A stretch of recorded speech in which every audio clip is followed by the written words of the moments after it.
Welcome to ఉదయం news. Khammam జిల్లా పెనుపల్లి మండలం విఎం బంజర్లోని ప్రజాపాలన గ్రామ సభలో బీఆర్ఎస్ కాంగ్రెస్ నేతల మధ్య ఘర్షణ చోటు చేసుకుంది. ఇందిరమ్మ ఆత్మీయ భరోసా పథకం కింద అనర్హులను లబ్ధిదారులుగా ప్రకటించారని బీఆర్ఎస్ శ్రేణులు ఆందోళనకు దిగారు.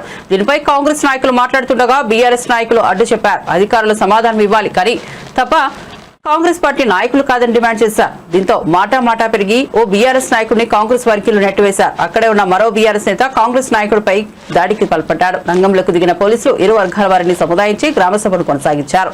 ఈ ఘర్షణలో కాంగ్రెస్ లో ఉన్న వర్గ విభేదాలు బయటపడ్డాయి. మరో వర్గానికి చెందిన కాంగ్రెస్ నాయకులు బీఆర్ఎస్ నాయకులు కలిసి వాగ్వాదానికి దిగడంతో ఘర్షణ చోటు చేసుకుంది.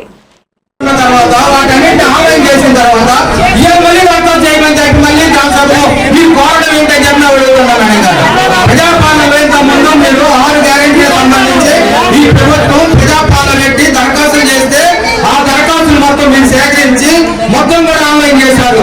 మళ్ళీ నిన్నగాక మొన్న గ్రామాల్లో ఉన్నటువంటి పంచాయతీ సెక్రటరీలు అట్లనే ఉన్నటువంటి గ్రామాల్లో ఉన్నటువంటి గుమస్తాలు అందరూ కలిసి ఇంటింటికి తిరిగి మొత్తం సర్వే చేశారు. ఇందులో నెల కోసం ఆ సర్వే చేసిన లిస్ట్ ఉంది కదా, మళ్ళీ మమ్మల్ని దరఖాస్తులు కట్టమంటారేంటి? మీరు మొత్తం సర్వే చేశారు, మేము దరఖాస్తులు పెట్టినాం, మళ్ళీ దరఖాస్తులు కట్టమంటారు అంటే ఎన్నిసార్లు కట్టాలి దరఖాస్తులు మేము అడుగుతున్నాం. మేము ఇవన్నీ కాదు, మాకు మొత్తం పెట్టినటువంటి ప్రజాపాలనలో ఏదైతే దరఖాస్తులు పెట్టారో వాళ్ళందరూ ఎలిజిబిలిటీ కాబట్టి ఆ లిస్ట్ చదవండి. అంతేగాని ఇంటి పేరు లేదు లేకపోతే వాళ్ళ పేరు లేదు ఏ పేరు లేదని చెప్పి చదవటం కరెక్ట్ కాదు. అధికారులు క్షుణ్ణంగా పరిశీలన చేసుకుని రావాలి కదా గ్రామ సభకి. మొత్తం చెప్పండి.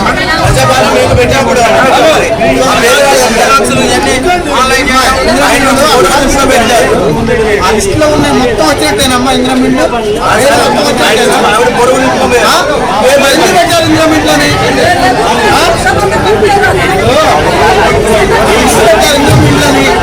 ఇంద్రమింట్లో లిస్ట్ పెట్టినప్పుడు పేర్లు పెట్టారు.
రైతులైతే భూమి ఉంటుందా? బాబురావు భూమి ఉంటాం, బాబురావు